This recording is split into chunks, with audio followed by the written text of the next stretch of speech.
तो इस वीडियो में जो भी आपको मैं समझाऊंगा, मुझे लगता है कि उसके बाद आपको ओबीसी के एक्सक्लूजन या आपके जो भी डाउट है कि क्या मैं ओबीसी के एनसीएल में आऊंगा या सीएल में आऊंगा, ठीक है, मुझे रिजर्वेशन मिलेगा या नहीं मिलेगा, आपके जो भी डाउट है, आपके फैमिली बैकग्राउंड कुछ भी रहा हो, आप इस वीडियो के माध्यम से उसको समझ सकते हैं और एकदम अच्छे से मैं समझाऊंगा ताकि आपको कोई भी डाउट ना शेष रह जाए।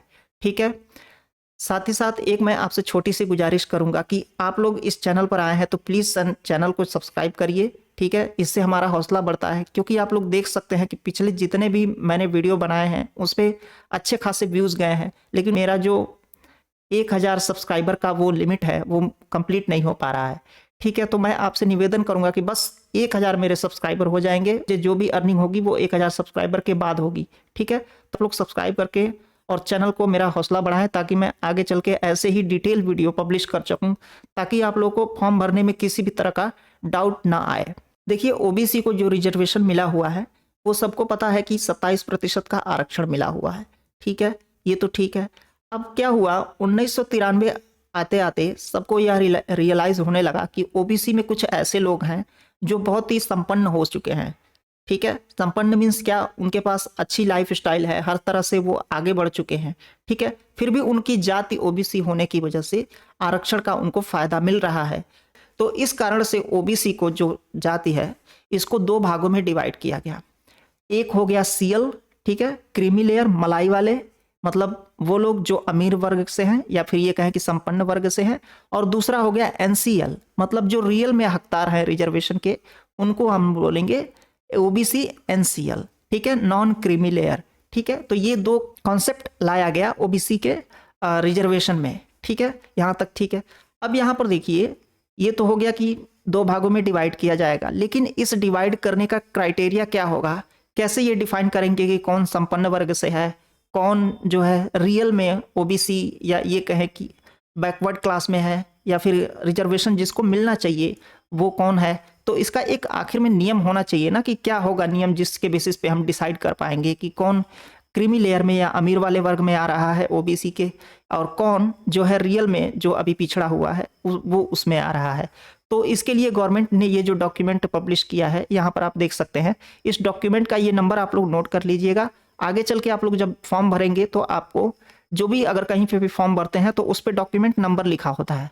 ठीक है, तो उस डॉक्यूमेंट नंबर से मैच कर लीजिएगा कि ये वही डॉक्यूमेंट है कि नहीं। ठीक है, हर स्टेट का कई कई बार स्टेट वाला अपना कुछ बना देता है क्राइटेरिया, तो उसको आप लोग मैच कर लीजिएगा। ठीक है, ये जो मैं अभी बता रहा हूँ ये यूपीएससी और सेंट्रल गवर्नमेंट के जो भी जॉब होते हैं उन सब के लिए है। यहाँ पर देख सकते हैं सब्जेक्ट में लिखा हुआ है reservation for other backward classes in civil post and service under the government of India.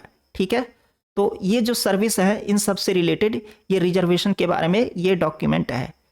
अब जो भी कहानी मैंने आपको यहाँ पर बताई है शॉर्ट में, वही सारी कहानी यहाँ पर एकदम डॉक्यूमेंटेड फॉर्म में एकदम प्रूफ के साथ यहाँ पर सब कुछ लिखा हुआ है कि Indira Sahni versus union of India के केस में यहाँ सुप्रीम कोर्ट ने ये जजमेंट सुनाया। ठीक है, जिसके रिट पिटीशन दायर की गई थी 1990 में, तो उसके बेसिस पे वो 1993 में ये सब लागू किया गया। वही यहाँ पर सब कुछ लिखा हुआ है। अब और नीचे आएंगे तो यहाँ पर 27% का आरक्षण दिया गया, ये सारी चीजें लिखी हुई हैं। और यहाँ पर लिखा है कि reservation shall not apply to the person section mention in class column 3। तो कॉलम 3 क्या है, यहाँ पर आप लोग देख सकते हैं शेड्यूल का, ये सारे शेड्यूल इधर दिए हुए हैं, शेड्यूल 1 यहाँ तो 2। तो इस शेड्यूल के जो कॉलम 3 है इसमें अगर आप आते हैं एक्सक्लूजन में आप आ जाएंगे, मतलब आप रिजर्वेशन से बाहर हो जाएंगे। ठीक है, अगर आप इस कैटेगरी में आने लगे तो अभी वो कैटेगरी क्या है मैं आपको दिखाऊंगा, लेकिन उससे पहले और भी कुछ जान लेते हैं जो कि इंपॉर्टेंट है। ठीक है, तो यहाँ पर देखिए will not apply the person working as artisan. ठीक है, तो अगर आप कोई कलाकार हैं या फिर इंगेज्ड इन हेरिडेटरी ऑक्यूपेशन, ठीक है, आपके माता पिता से या फिर आपके वंशानुगत रूप से कोई ऐसी परंपरा चली आ रही है जिसमें आप लोग कुछ इनकम जनरेट करते हैं, तो उसके बेसिस पर आपको ये सारे रूल अप्लाई नहीं होंगे और आपको रिजर्वेशन मिलता रहेगा। ठीक है, और ऐसे लोगों की लिस्ट यहाँ पर मिनिस्ट्री ऑफ वेलफेयर ने की होगी, तो उसको मैं यहाँ पर आपको स्क्रीन पर दिखा देता हूँ। वो ये रहे ग्रुप जिनके ऊपर ये सारे रूल अप्लाई नहीं होंगे। तो अगर आप इस कैटेगरी में आते हैं इनमें से किसी में भी, तो ये आपको नीचे जितने भी रूल मैं बताऊंगा बाहर निकलने के, वो आपके ऊपर अप्लाई नहीं होंगे।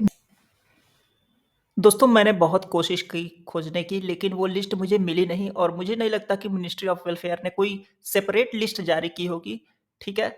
तो आप लोग बस एक चीज़ का ध्यान रखिएगा कि आप लोग जो भी आपकी फैमिली में वंशानुगत व्यवसाय हो रहा है या जो भी है, तो उसकी जो इनकम अगर 8 लाख से कम रहती है, तो वो आपके लिए सही है, आप लोग रिज़र्वेशन की कैटेगरी में आएँगे। अगर उससे ऊपर जाती है, तो आप लोगों को रिज़र्वेशन 8 लाख से अगर ऊपर रहते हैं, तो आपको रिज़र्वेशन मिलने में कठिनाई हो सकती है। ओके, तो अब मैं चलता हूँ आपके डॉक्यूमेंट में। अब यहाँ पर मैं आपको वो टाइम फ्रेम देता हूँ जहाँ पर आप जंप करके ये पता लगा सकते हैं कि आपका जो भी सब्जेक्ट है या क्वेश्चन है कि मैं क्या मेरा ये क्राइटेरिया है, मैं आऊँगा कि नहीं रिजर्वेशन के अंडर। तो वो आप लोग ये लिस्ट देख सकते हैं। इसमें टाइम फ्रेम दिया हुआ है कि आप इस टाइम फ्रेम पर जंप करके और पता कर सकते हैं कि आपका जो क्वेश्चन है उसका उत्तर कहाँ पर मिलेगा।